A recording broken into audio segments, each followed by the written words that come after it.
is enlightenment.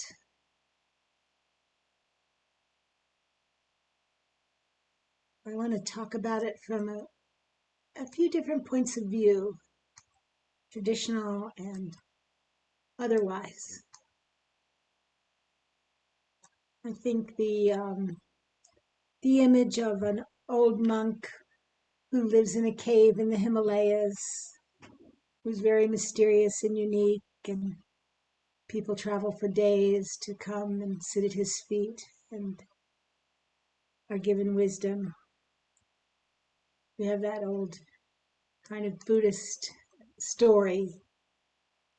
But what about us?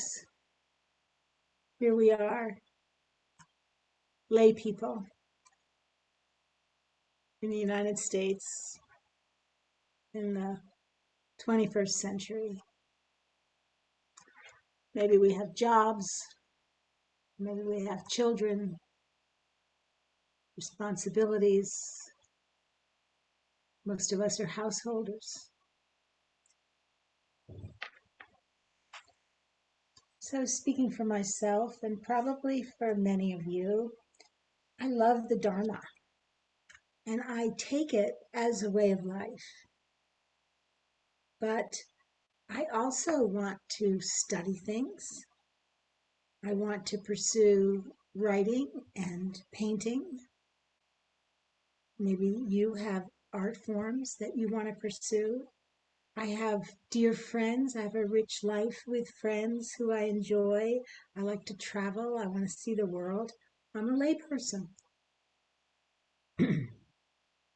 I'm dedicated to the Dharma. I want it to inform every aspect of my life, but I'm engaged with the world. I haven't pursued a path of seclusion like a monk or a nun. So we understand there are different ways to live as a lay person. We've all had times when we get caught up in our suffering, when we are grasping for things we can't have, and we have chosen to try not to live our lives that way, to try to live life in a different way, to live with an open heart, to bring mindfulness to every moment that we can remember to do it, to explore the truth of impermanence and to accept that nothing lasts, to discover who this I thing really is, to see things as they really are. The Buddha said, a couple of Buddha quotes for you tonight. I teach this, suffering and the end of suffering, and the end of suffering is nibbana. Just as the great ocean has only one taste, the taste of salt, so all the teachings have the taste of liberation. That's pretty clear. He wasn't interested in how the world got created, or how karma works, or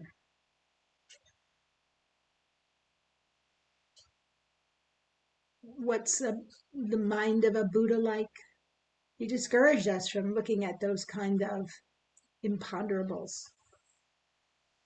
So Buddhism is a different kind of religion. It's more of a philosophy. It doesn't have a belief system. In the Third Noble Truth, the Buddha talked about cessation, the cessation of suffering. He talked about the end of greed, hatred, and delusion, freedom from these poisons. And he said that the path to this liberation should not be a grim duty. The Buddha was happy, and he wanted us to be happy too. I think when suffering stops, we're naturally happy. It's our natural state when we're not grasping for something that we don't have. So just focus on happiness for a minute. I looked up happiness quotes, so I want to share a couple of them with you.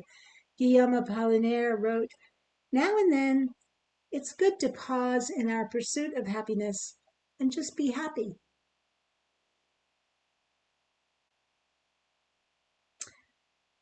Um, I was very profoundly influenced by the Roman Emperor Marcus Aurelius. There's a book of quotes from him called The Meditations, interestingly enough. I feel that he was an enlightened person. I highly recommend that book to you. Here's a couple quotes about happiness from Marcus Aurelius. The happiness of your life depends upon the quality of your thoughts. And another one. Very little is needed to make a happy life. It is all within yourself, in your way of thinking. So the Buddha welcomed us to travel this path to happiness, to bring out our true nature, to let the higher emotions fill us, the Brahma Viharas, which we were practicing with tonight in our meditation. These 4 divine abodes: metta, compassion, joy, and equanimity. We're encouraged to develop these higher human emotions because they are the mind states of an enlightened being. They're called the divine abodes, the Brahma Viharas. Brahma refers to the highest of gods in Hinduism, and Buddhism inherits a lot from Hinduism. And a vihara is a hut, a place to live. So the nuns live at Aloka Vihara in Placerville, that's their place. So a Brahma Vihara is a divine abode, the dwelling place of the gods. And this is in us. We can live in these places. So when we practice to enter these states and let go of worldly concerns as best we can, we bring the factors of enlightenment into our lives.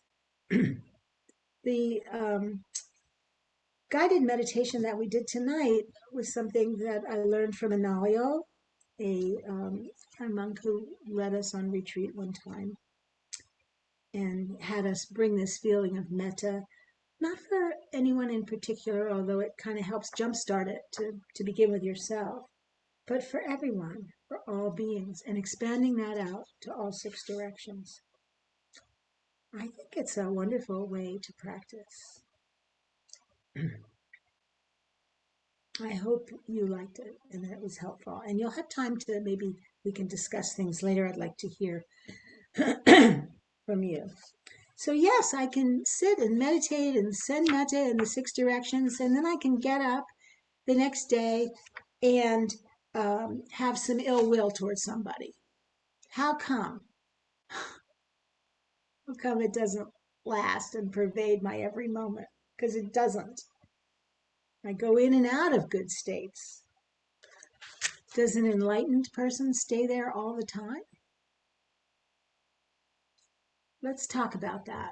Suzuki Roshi said, strictly speaking, there are no enlightened people. There is only enlightened activity. So that's interesting. Before we jump into some different ideas, I'd to maybe yourself and call out the qualities that you think an enlightened person would have. Feel free. What would an enlightened person, what qualities would they have?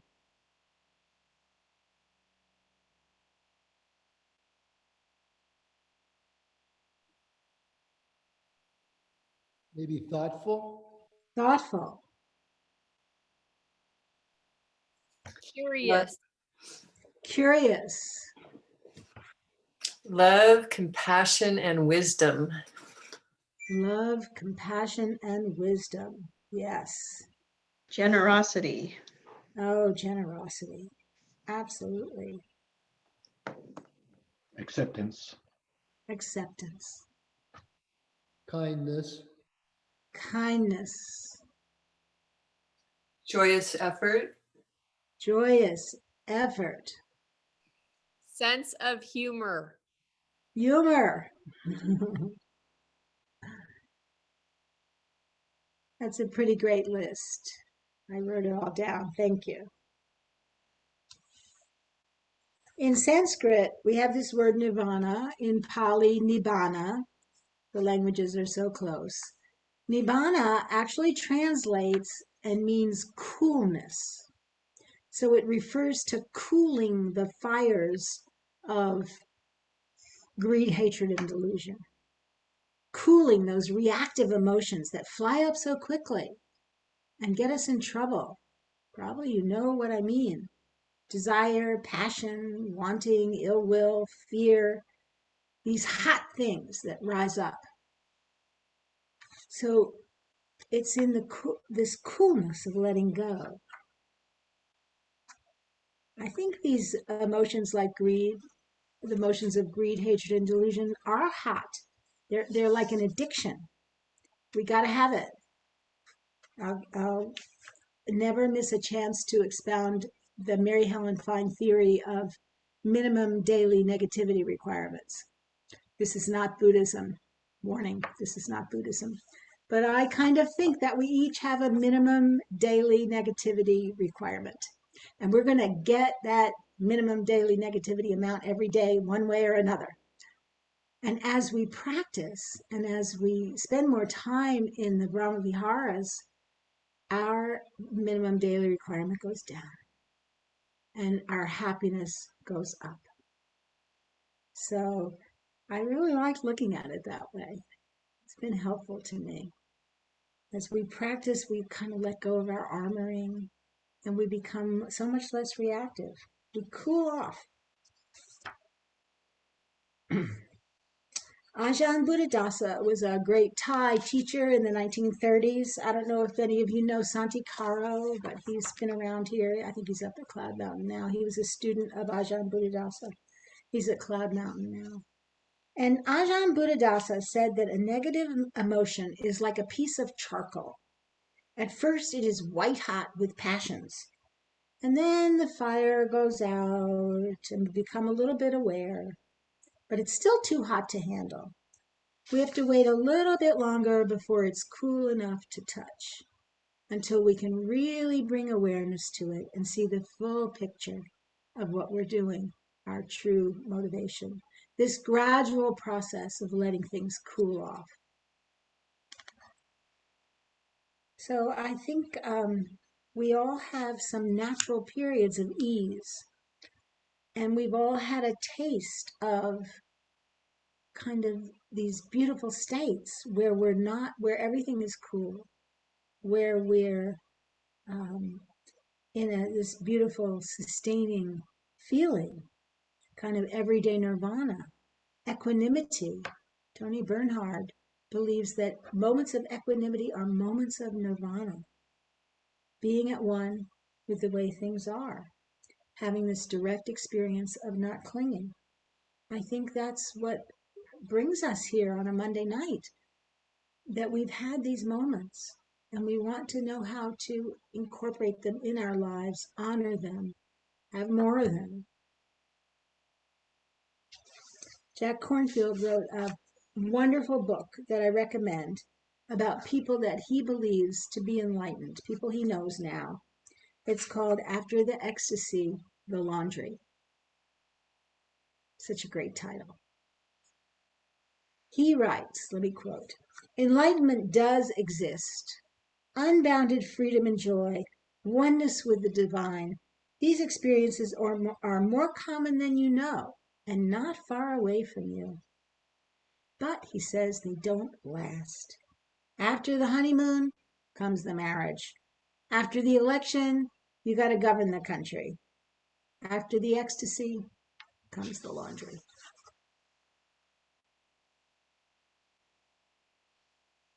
Many spiritual stories end with the awakening.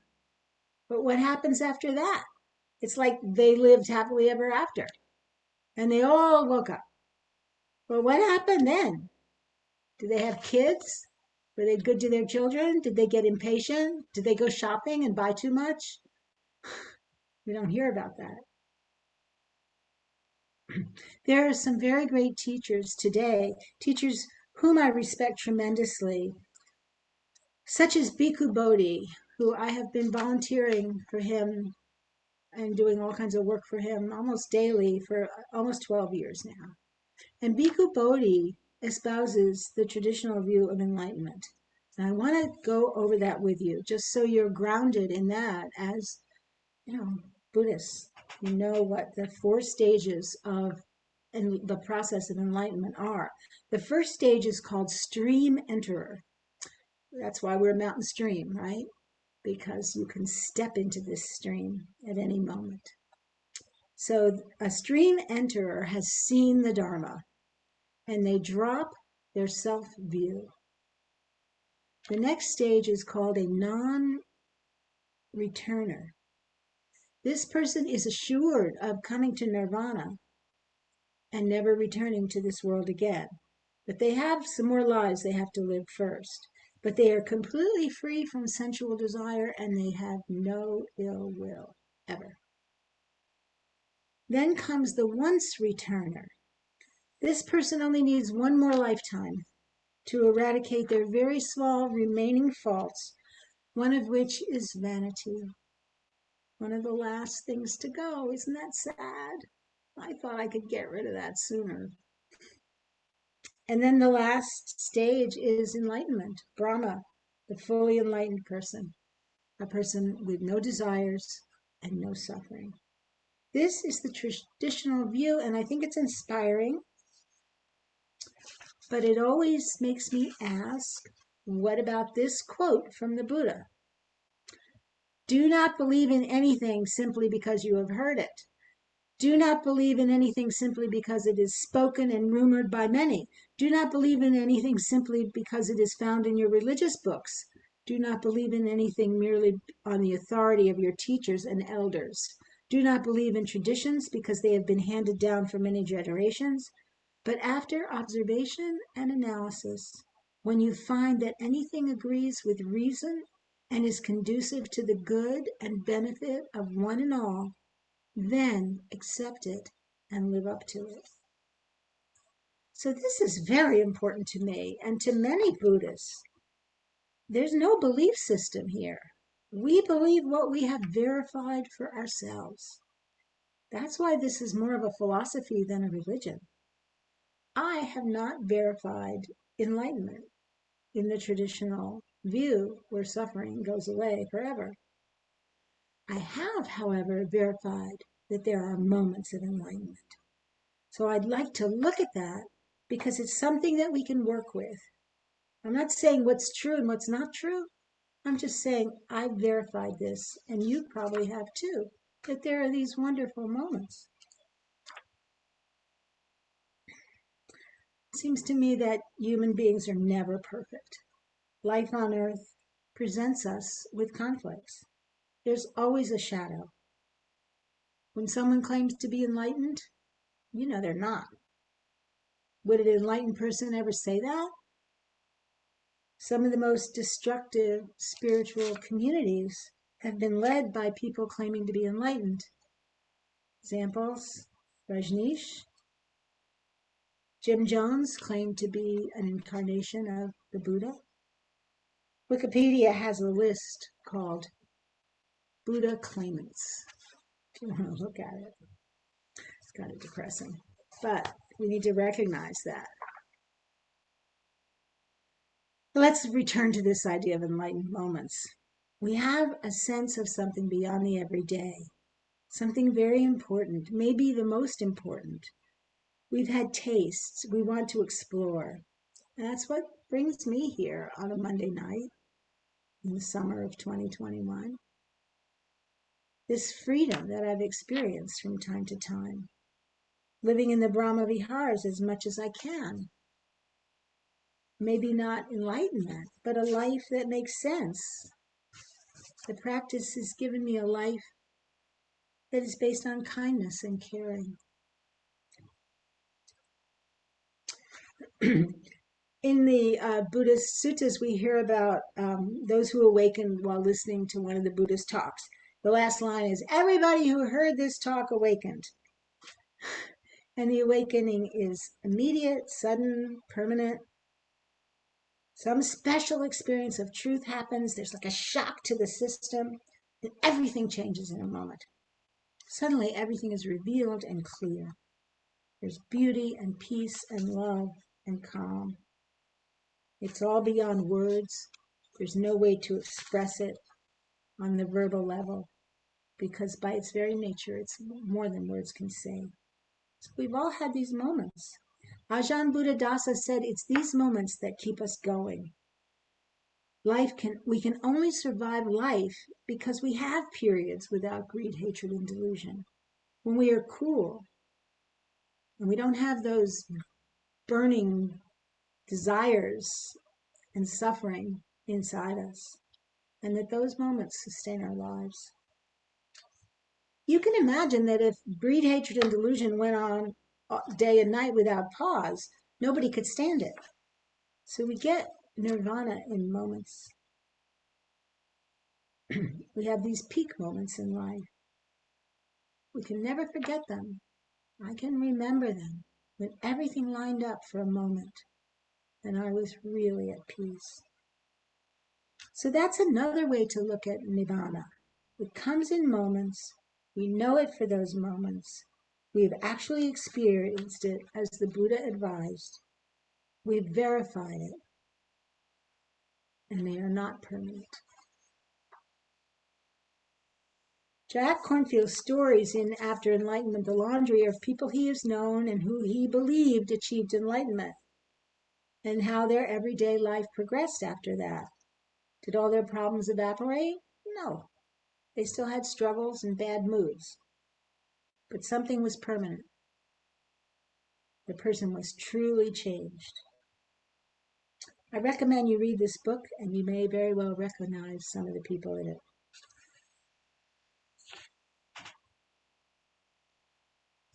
So I believe, again, like I said, every moment that we spend in these enlightened states, in the Brahma Viharas, loosens us, lessens our armoring, allows us to communicate and be kind to other beings.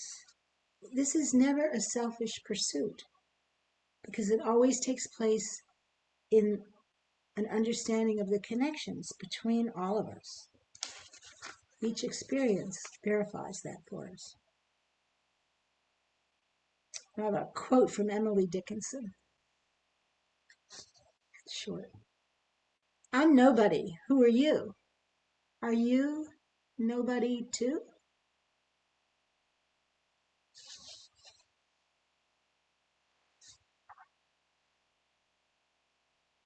Ajahn Shanti said, this is the only path where you can jump to the end anytime you want. Nirvana is always there. We just have to step into the stream. And it's never too late.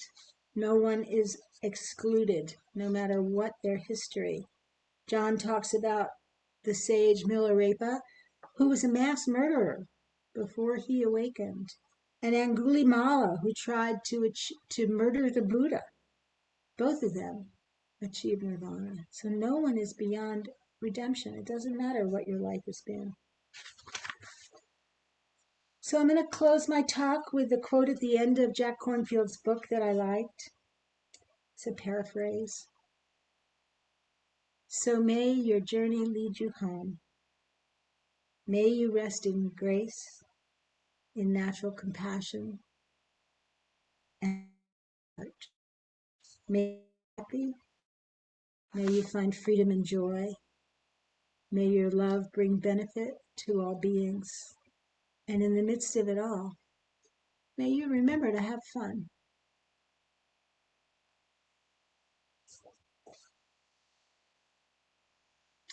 I'd love to open this up now to discussion about the meditation, about nirvana, about anything. So just unmute yourself at will and speak freely.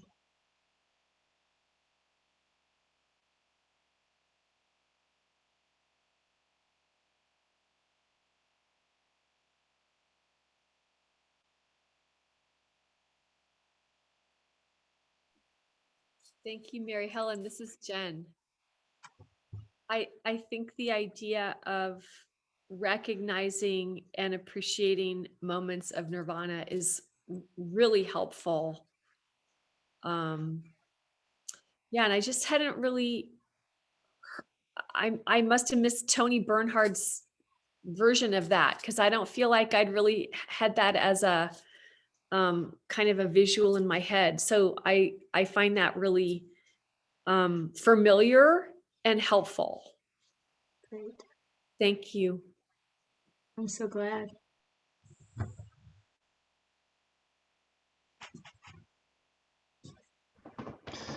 Yeah, sometimes if I have those moments and it's like, whoa, okay, cool. And then my like analytical mind takes over a bit, and and I think sometimes I was just tripping, or I was just fantasizing, or there's something significant there, but that I'm just scratching the surface, and that what in the moment I thought was it really wasn't it. It was just a tiny little glimpse into it. And so I still think about that. Like, was it, or was it just a hint of it? Any similar experience or thoughts on that? Yeah, I think, yeah, if it feels like it, it's it. And then it does come to us in small bits, and they are life changing, and it always involves the heart. So I don't know. I hope that's helpful. Thank you. Hi, this is Marcia. Hi, everybody. The flavor or the glimpse or the whatever experience I've had of some kind of, I would call it an absence maybe of greed, hatred, and delusion. It's more noticing like what's not there than something extraordinary happening. So it's kind of a strange realization that it's like a lack of something. But what's been helpful for me when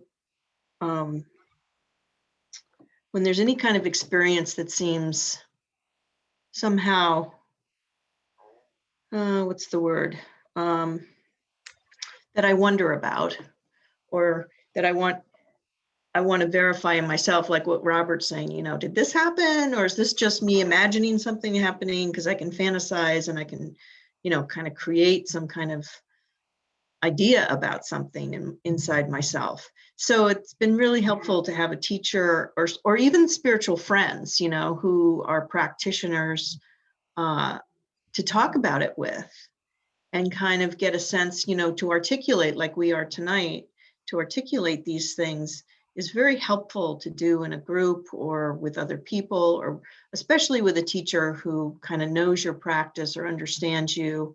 And they, I've just found reassurance in verification, because verified faith to me, it's not blind faith and it's not borrowed faith, but it's just like what Robert was saying, I make shit up. I'm sorry. Oops, that wasn't quite the right language, but I make stuff up, and then I need to kind of verify, outside myself, like hear myself say it or have it be reflected back. So I'd say that the intricacies of the inner self are very tricky. I don't think it's quite so clean and simple to go, yeah, that's it. This isn't it, Anyway, that's just my experience. But There are a couple of experiences in my life that, 30 years ago that I remember like crystal clear, that I know were life-changing experiences for me when I was just, and there was nothing much going on there. It was just so clear in the little tree. I can see it now. So some things are clear to me, but other times I like the idea of remembering that nibbana means coolness.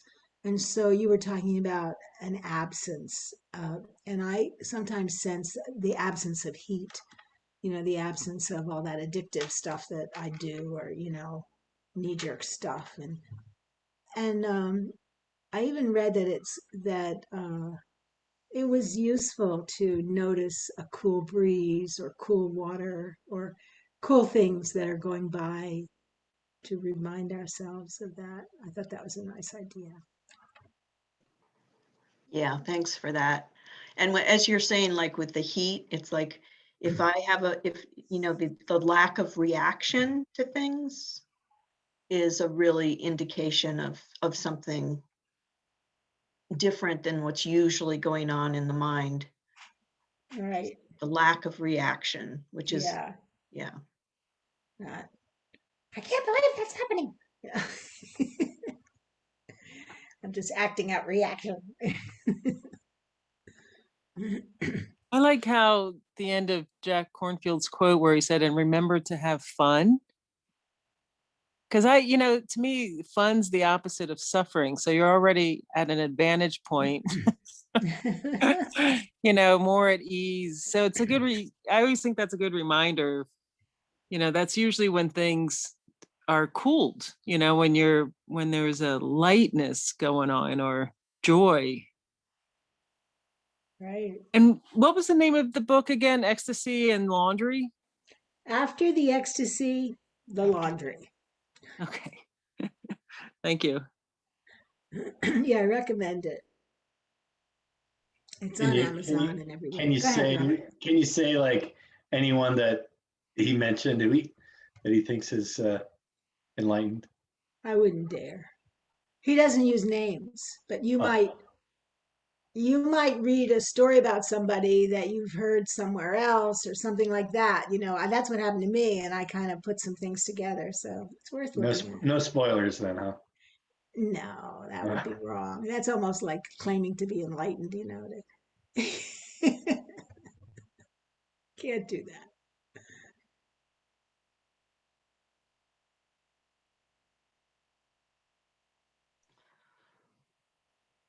But there's a few people in my life, teachers that I have never seen be negative, not once.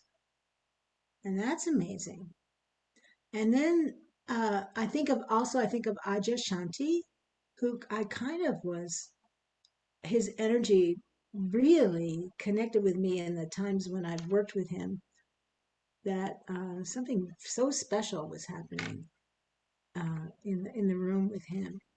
So he's an interesting person. You've probably met people that you might guess have something going on special.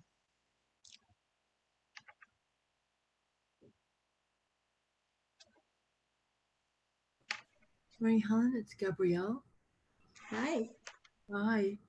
I'd like to thank you especially for mentioning Marcus Aurelius. In Buddhism, we tend to look at Eastern thought, but when I was 12, I was in a very difficult place as a child, and it was I didn't know he was a Stoic.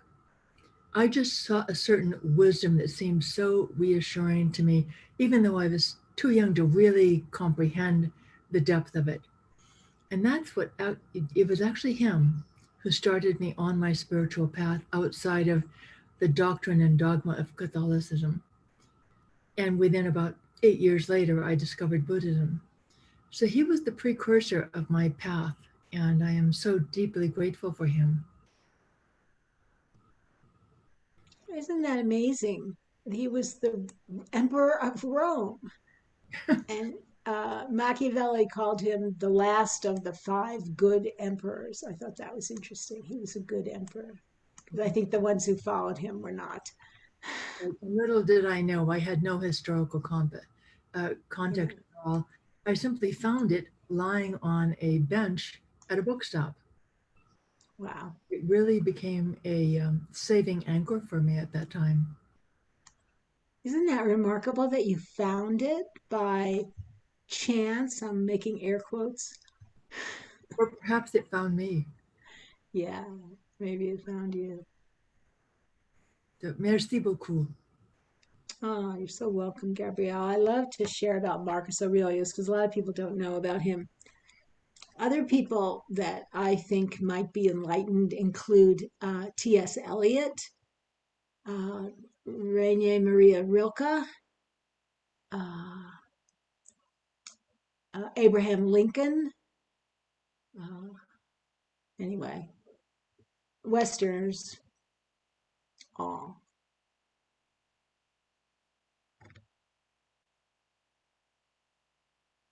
Feel free to contribute to that list if there's anybody you admire greatly that you want to add that you could turn us all on to.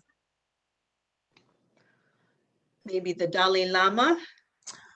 Yeah. I think Cher is pretty great. Rumi. Rumi. Yeah. People who've influenced us and made a difference, huh?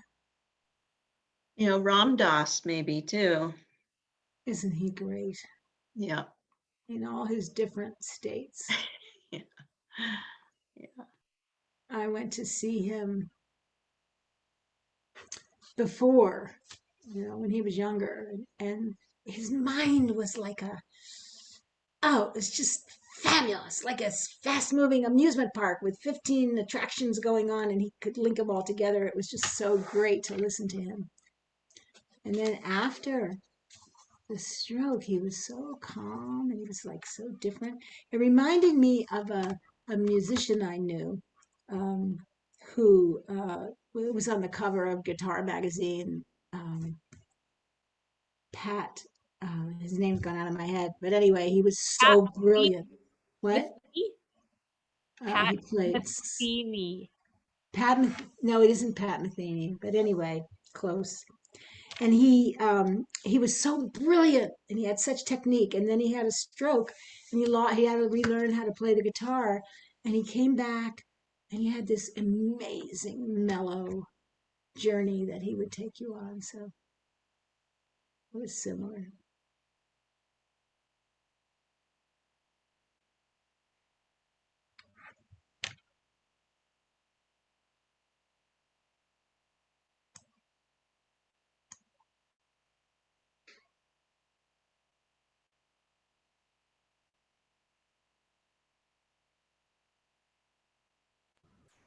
Even though Mother Teresa was somewhat controversial at times, I sometimes think of her as an enlightened being as well, caught in the webs of the world, but still incredibly compassionate.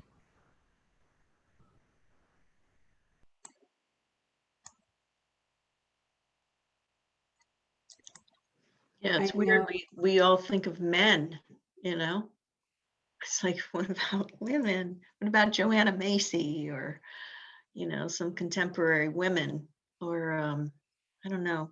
I'm sure there's others, but Yeah. Sylvia Boorstein. yeah. Mama G.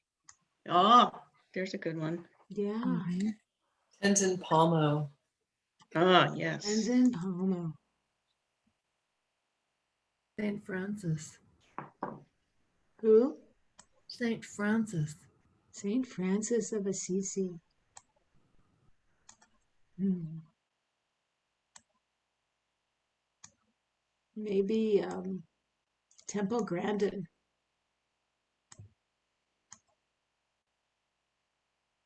Absolutely.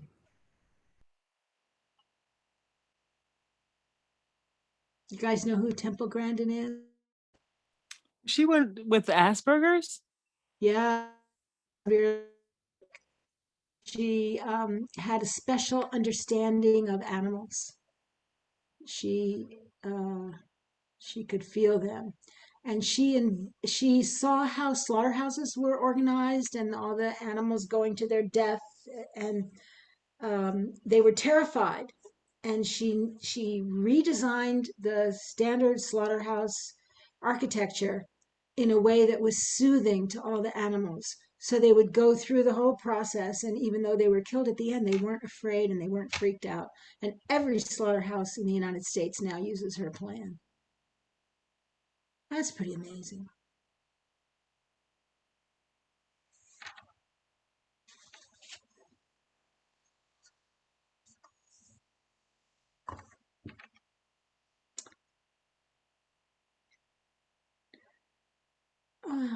Anything else from anybody? Last call?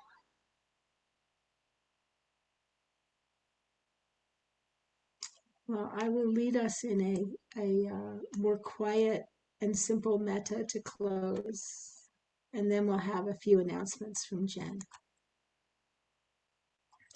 So coming back into our meditative posture, with our feet on the ground and our spine straight and our hands where we like them. And again, striking that perfect balance between alert, awake, aware, present, active, energetic, and completely relaxed. There's a fine point there to sit yourself. And just feeling the goodness and the kindness of this group, and how we are Sangha and our sharing supports one another so beautifully. I'm so grateful to be here and to be a part of Mountain Stream.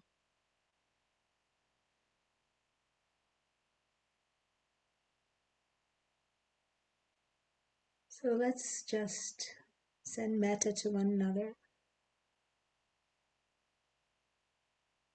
Let's send metta to everybody in the Sangha, everybody in Mountain Stream, who you've ever seen in a meeting or in Zoom or at an activity out in the yard or being the greeter, or everybody. Think of people, think of faces, think of people you know from Mountain Stream.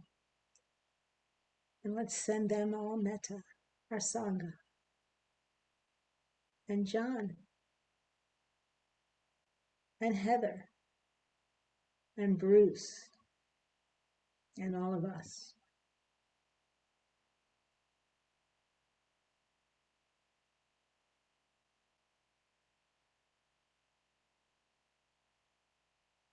We're so fortunate to understand the power of metta and to be able to feel it, to be able to hold it in our hearts and to share it with one another, to share it with all beings, and to wish together the great wish that all beings everywhere, all beings, whatever beings there may be. You know, the sun might be a being. It might be what we were trying to be. You know, when we were sending energy and light in every direction, isn't that what the sun does? Only it's really got it down. I was looking at the tiny little pinpoints of light in the sky last night and thinking that they were all suns. And then tonight I was thinking, and maybe that's what happens to enlightened beings. They send light and heat and warmth and love and survival everywhere. So being suns together, sending, wishing, coming back to the wish that all beings everywhere may awaken and that all beings everywhere may be kind to one another and free.